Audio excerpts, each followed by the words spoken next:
வேங்கை வயலில் குடிநீர் தொட்டியில் மனித கழிவு கலக்கப்பட்ட சம்பவத்தில் குற்றப்பத்திரிகை தாக்கல் செய்ய மேலும் 1 மாத காலம் அவகாசம் கேட்டு சிபிசிஐடி காவல்துறையினர் நீதிமன்றத்தில் மனு தாக்கல் செய்திருக்கிறார்கள்.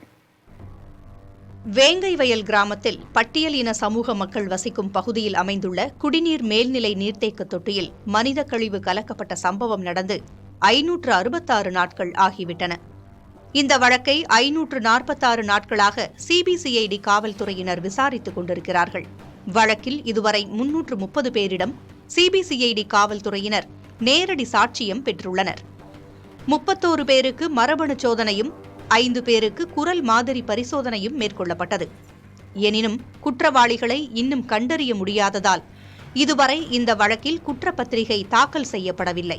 இந்நிலையில் குற்றப்பத்திரிகை தாக்கல் செய்ய மேலும் 1 மாத கால அவகாசம் கேட்டு புதுக்கோட்டை வன்கொடுமை தடுப்பு நீதிமன்றத்தில் சிபிசிஐடி காவல்துறையினர் 14வது முறையாக மனு தாக்கல் செய்துள்ளனர்.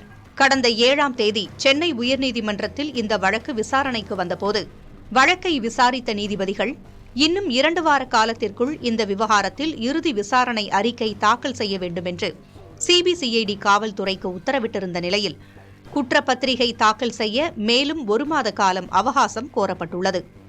புதிய தலைமுறைக்காக செய்தியாளர் முத்துப்பழம்பதி.